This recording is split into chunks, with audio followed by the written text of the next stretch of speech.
A palavra de Deus, eu quero convidá-los para lermos as Escrituras Sagradas e pensarmos um pouquinho sobre o Deus da providência. Nós vamos ler Mateus, no capítulo 6, os versos 25 a 34. Esse texto é muito rico, irmão. Sabe aquele texto bíblico que só de ler o sermão já está pregado? Esse texto é assim. Vocês perceberão que basta a leitura dele, a nossa alma já vai se regozijar, o nosso coração já vai sentir um alento espiritual muito forte, porque o texto por si só já é poderoso demais para falar ao nosso coração, porque a Bíblia é assim. A Escritura afirma: por isso vos digo, não fiqueis ansiosos quanto à vossa vida, com que comereis, ou com que bebereis, nem quanto ao vosso corpo, com que vestireis. Não é a vida mais do que o alimento, e o corpo mais do que o vestuário? Olhai para as aves do céu, que não semeiam, nem colhem, nem ajuntam em celeiros, mas vosso Pai Celestial as alimenta. Acaso não tendes muito mais valor do que elas? Qual de vós, por mais ansioso que esteja, pode acrescentar sequer uma hora à duração de sua vida? E por que andais ansiosos quanto ao que vestir? Olhai como os lírios do campo crescem, eles não trabalham nem tecem. Mas eu vos digo que nem Salomão, em toda a sua glória, se vestiu como um deles. Se Deus veste assim a planta do campo, que hoje existe e amanhã é jogada no forno, quanto mais a vós, homens de pequena fé. Portanto, não vos inquieteis dizendo: que comeremos? Que beberemos? Com que nos vestiremos? Pois os gentios é que procuram todas essas coisas. E de fato, vosso Pai Celestial sabe que precisais de tudo isso. Mas buscai primeiro o seu reino e a sua justiça, e todas essas coisas vos serão acrescentadas. Não vos inquieteis, pois, pelo dia de amanhã, porque o dia de amanhã trará suas próprias preocupações. Basta a cada dia o seu problema. O Deus da providência. Meus irmãos, que belíssima passagem das Escrituras, não é verdade? Mas é muito importante entendermos bem, entendermos com clareza o que Jesus está dizendo. Porque ao ler um texto desse, é importante a gente saber o que Jesus aprova e o que Jesus desaprova. Porque se a gente entender bem o que Jesus está dizendo, meus irmãos, tudo facilita na vida. As águas se tornam mais leves para nelas naufragarmos, não, para nelas navegarmos. E ao navegarmos nessas águas mais tranquilas, nós temos mais segurança. E ao termos a mão do Senhor conosco, agora sim, nós não teremos as preocupações desnecessárias com possíveis naufrágios que muito, muito provavelmente nunca acontecerão. Então a gente precisa entender bem o que Jesus está dizendo. Bem, Jesus, ele não desaprova a prudência quanto ao futuro, que nos leva a tomar medidas necessárias para encarar as demandas do amanhã. Não é isso. Esse texto não está dizendo para nós que prudência, que planejamento, que olhar o futuro é algo que Jesus diz para você: não faça isso. Não, esse texto não é uma autorização de Jesus para que abracemos a imprudência e nos agarremos com o total descaso com aquilo que é nossa responsabilidade de vida. Então Jesus não desaprova nesse texto a prudência. Não, em hipótese alguma.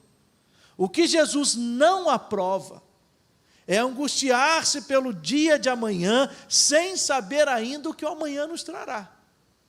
É nós olharmos para amanhã, que nada trouxe, e já olharmos para ele com os problemas que nem existem, porque a nossa ansiedade para com esse dia já faz isso no nosso coração, na nossa mente, e aí vai influenciar nossas decisões e vai mexer com os nossos relacionamentos.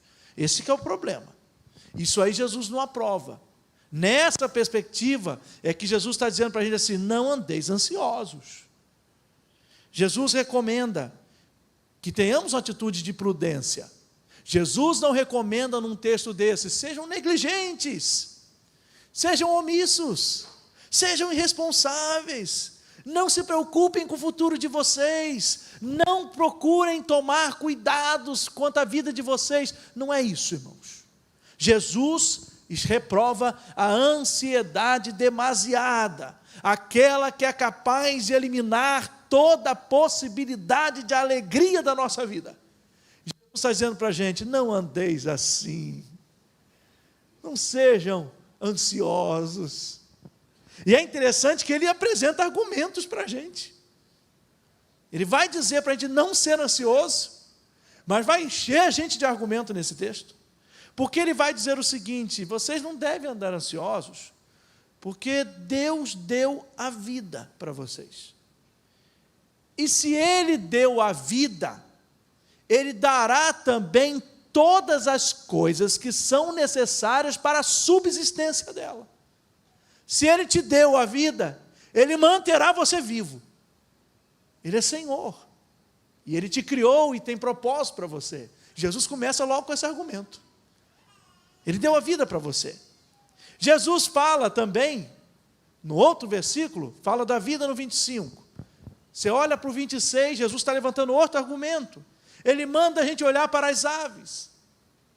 E Ele vai dizer para a gente que a vida, ela vai ser desprovida dessa preocupação desnecessária com aquilo que Ele vai suprir. E Ele usa o seguinte argumento: as aves não estocam nada em celeiro, mas o vosso Pai as alimenta. No outro verso 27, ele prossegue, demonstrando que há preocupações inúteis. Há preocupações úteis necessárias que devemos ter, mas há preocupações inúteis, porque ninguém, irmãos, por mais que se preocupe, consegue, por exemplo, aumentar a sua estatura. Eu já vi gente dizendo que diminuiu, mas aumentar a sua estatura, por mais que você se preocupe, você não tem a capacidade de aumentar mais 1 hora na sua vida. Então, essa preocupação é inútil, não é? Porque eu não resolvo isso. As preocupações inúteis, geralmente são aquelas que estão na esfera do que eu não posso controlar e resolver. Então, aquilo que eu não controlo e que eu não resolvo, eu me preocupar com isso, é nesse sentido uma inutilidade. Jesus quer nos livrar de preocupações inúteis. Daí o seu argumento. Alguém tem poder de aumentar mais 1 horinha da sua vida? Nem 10 minutos, irmãos. Nós estamos vivos pela graça e pela misericórdia de quem dá a vida e a mantém. É por isso. Jesus vai falar mais. Ele continua com argumentos. Versos 28, 29, 30, ele começa a levantar argumento, mandando a gente olhar para as flores, ou as plantas do campo. E ele começa dizendo para a gente que elas têm vida curta, duram pouco. Havia flores naquela época que duravam um dia só, e tinham seu valor de serem colhidas, e eram para propósitos específicos, até lançadas ao forno. E eram retiradas para funções específicas. Flores que duravam um dia. Jesus vai falar sobre elas, dizendo que mesmo com uma curta duração, nenhum ser humano teve a capacidade de se vestir mais bonito do que elas. Nem Salomão, com todo o seu esplendor, conseguiu se vestir mais bonito do que um lírio. Jesus argumenta fundamentalmente contra essa postura demasiada de ansiedade, dizendo que ela pode nos levar a um grande perigo, a desconfiar de Deus.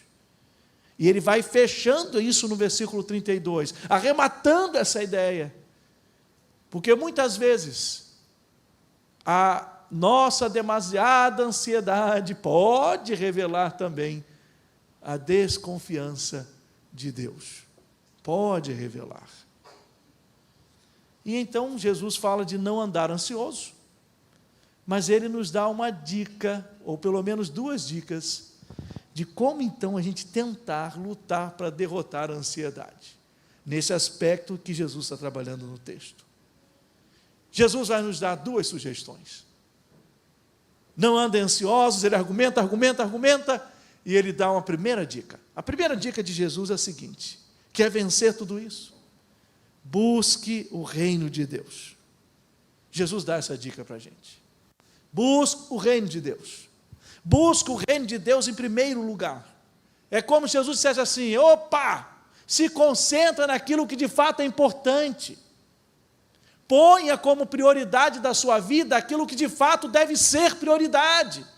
Atente-se para aquilo que deve governar o seu coração e ocupar a sua mente. Então busque em primeiro lugar o reino de Deus, porque Jesus está nos trazendo para sair simplesmente de demandas horizontais, e está nos ensinando que nós também precisamos ter demandas verticais. Nós precisamos olhar a vida além do que nossos olhos fracos e mortais conseguem alcançar. Nós precisamos entender que há o reino de Deus, e que se Deus tem um reino, ao reconhecer esse reino, eu entendo que há um rei que domina sobre todas essas coisas, e se eu estou no reino de Deus, eu não sou regido pelo reino desse mundo, eu não sou dirigido pelas negociações do mundo, não há um plano horizontal que encerra a minha vida, mas eu sou um cidadão de um reino para além do que meus olhos enxergam, e não é nenhum governante do mundo, por exemplo, que me dirige, eu sou dirigido pelo Senhor do universo, pelo Rei dos Reis, pelo Criador do céu e da terra, e minha vida está nas mãos dele. E sabe o que acontece? Ele me ampara, porque ele é meu Senhor, meu Deus, e cuida de mim. Você também não tem essa experiência? Também é assim. Quando nós conseguimos buscar o reino de Deus, nós damos um passo além da obviedade dessa vida. Quando nós conseguimos buscar em primeiro lugar o reino de Deus, nós temos uma experiência que muda o ritmo das nossas decisões. Buscar o reino de Deus. Porque nós temos muitas expectativas nessa vida. E eu não vou tirar a sua razão, porque eu também as tenho. É claro que, isso eu não posso negar. É óbvio que eu também sei das questões que envolvem a mente humana. E também consigo compreender que existem determinados momentos, situações, pensamentos que você precisa de uma ajuda profissional. E que Deus põe os profissionais para nos ajudar e para serem bênçãos na nossa vida. Então existe o discernimento espiritual para saber o momento das tomadas de decisão e de quem devemos procurar.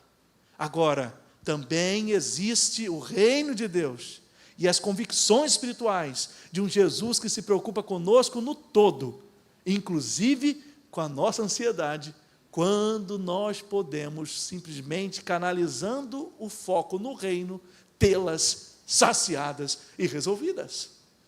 Muitas vezes somos ansiosos por aquilo que queremos realizar no nosso reino, ou, para ser mais popular, no nosso umbigo. Nós estabelecemos algo e achamos que aquilo é essencial para a gente, que aquilo é necessário para a nossa vida, e criamos, e aquilo e é isso que eu tenho, eu seria uma pessoa de sucesso se eu for assim, eu seria alguém bem sucedido se eu tiver isso, e eu crio então uma redoma, eu vou ser aprovado se eu estiver dentro desses critérios que eu mesmo criei. E aí eu ando muito ansioso, porque a gente não atende às expectativas nossas para com a gente mesmo, não. A gente se olha e consegue ser mais exigente com a gente do que o próprio Deus. Aí pronto. Aí Jesus está dizendo para ele assim: ei, quebra essa redoma. Quebra essa redoma que você criou em cima de você. Se você quebrá-la e você buscar em primeiro lugar o reino de Deus e não o seu, é um remédio da graça para a gente vencer essa ansiedade demasiada do dia a dia que não leva a gente para lugar nenhum. Buscar o reino de Deus. Simples, né? Jesus é muito simples, irmãos. Jesus fala coisa profunda, mas numa simplicidade. É só buscar primeiro. Só que Jesus é curto e direto, né? É buscar primeiro. Não é buscar é primeiro. É em prioridade. Buscou primeiro o reino? Essas coisas que fazem parte, entre aspas, do nosso mundo de prioridade, essas coisas vos serão acrescentadas. Mas busque primeiro o reino de Deus e sua justiça. Jesus dá uma segunda dica. E é a segunda dica que eu compartilho com vocês nessa noite. A segunda é, se a primeira é buscar o reino, a segunda também é tão simples. Viver um dia de cada vez. Óbvio isso, né? Mas é difícil, irmãos. Viver um dia de cada vez. Jesus ensina que a preocupação pode ser derrotada se a gente aprender a arte de viver um dia de cada vez. E coisa difícil. É óbvio que a gente vive quantos dias de cada vez, irmãos? Um por vez, não é assim? Eu estou vivendo hoje, amanhã é amanhã, irmãos. Terça é terça. Pastor, isso é óbvio. Eu vivo um dia de cada vez. Eu sei, irmão, isso é óbvio no calendário, naquela folhinha que o povo de antigamente gostava de botar na geladeira, lembra? Você ia no material de construção e aí te dava aquela folhinha. E aí você colocava lá, anotava.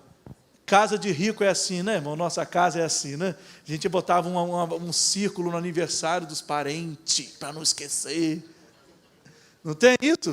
Isso lá no Amapá é a beça, não é? Pode falar. Lá, o Eduardo está me olhando, dizendo que ele não viveu isso. Isso vem lá do Amapá, não vem esse negócio?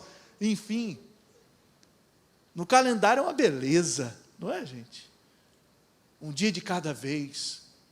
Mas não é no calendário que a vida realmente acontece. Nós temos dificuldade de viver um dia de cada vez. E qual a recomendação simples de Jesus? Que deveríamos enfrentar em cada dia as exigências desse dia. Porque preocupar-se com o futuro, prevendo coisas que provavelmente não acontecerão, aí a gente complica o dia de hoje, com fantasmas que podem nunca nascer. E se, irmão, de si em si, acabou o dia. Quando você vai ver, passou. Acabou. E nós perdemos aquele dia, porque trouxemos um virtual problema de amanhã para hoje, e o problema nem nasceu. Viver um dia de cada vez é compreender que todo dia tem a sua demanda, mas é para a demanda de hoje que o Senhor está nos ensinando. Jesus sempre foi assim, e Deus sempre foi assim com o seu povo. Vocês se lembram que o povo estava no deserto? E o que o povo vai comer no deserto, gente? Imagina, povo de Deus é povo de Deus em todo o tempo. Vocês acham que os crentes só passaram a comer muito no Novo Testamento? No Antigo Testamento, Deus comia muito também, irmãos. Tudo de crente relacionado à festa. Tinha as festas dos crentes. Acho que eles faziam o quê? Só cantavam? Que nada, cantava e comia. Ainda comiam coisa mais gordurosa que a gente, que tem texto que diz que a parte gordurosa era mais oferecida. Você vê que coisa. Então, vocês imaginam que as preocupações desde o tempo do Antigo Testamento não eram essas? O povo queria comer no deserto, irmãos. Você tirar povo de Faraó e não dar comida para, entre aspas, para crente do Antigo Testamento, é arrumar confusão. Só que Deus deu comida, mas deu um tal de maná. Irmãos, maná é a comida que mata ansioso na unha. porque maná é só para o dia. E amanhã, se não vier maná? Entende a luta? Imagina, coitado do povo, imagina Moisés e o povo assim, Moisés, tem maná para janta, está ótimo. Moisés, e o maná do café da manhã? E aí Moisés não tinha ainda na mão dele, irmãos, Mateus 6. Olha a luta dele. Porque se ele tivesse, ele dizia assim, vai ler Mateus 6, 34. E vai deixar o problema de amanhã para amanhã. Só que Moisés não tinha. O que ele vai responder?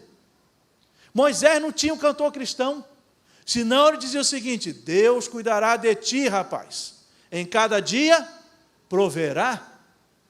Não tinha. Moisés não vinha na PIB de Cabo Frio.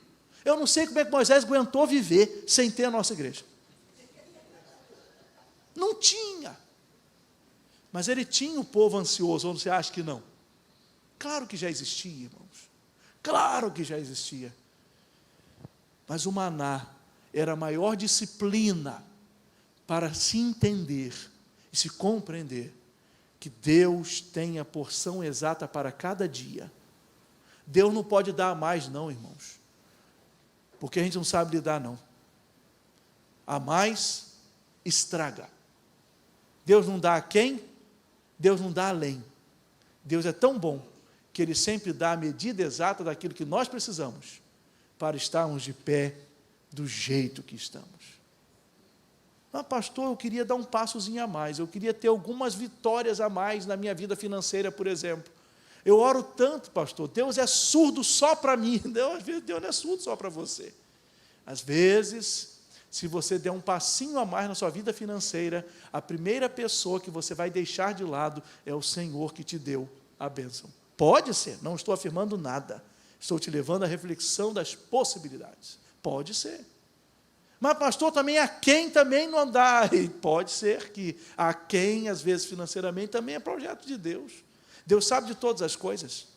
Ou pode ser também que nós estamos aquém, porque Deus fala assim, vai meu filho, vai que eu vou te abençoar, vai meu filho, vai meu filho. E a gente diz, ó Senhor, amanhã eu vou, hein? Amanhã eu vou. Aí Deus também não tem compromisso com quem não ouve as suas ordens. Deus tem árvores frutíferas, irmãos. Só que, se o ser humano parar embaixo da árvore e dizer assim, Deus tem essa árvore linda, como eu quero comer essa fruta? Vou esperar ela cair para eu comer. Ela vai cair podre. Mas tem gente que sobe na árvore e vai pegar os melhores frutos. Aí ele come melhor. Percebem como que cada dia tem seu problema, mas cada dia tem a sua solução. Meu irmão, por favor, amanhã todo mundo aqui vai ter problema. Nossa, poxa, essa igreja não presta não, porque eu pensei que o pastor olhar para mim e dizer assim, olha, eu declaro vitória, vitória, vitória, vitória, vitória na sua vida. Para que eu vou declarar vitória? Porque você vai ter vitória amanhã. Eu não preciso declarar não.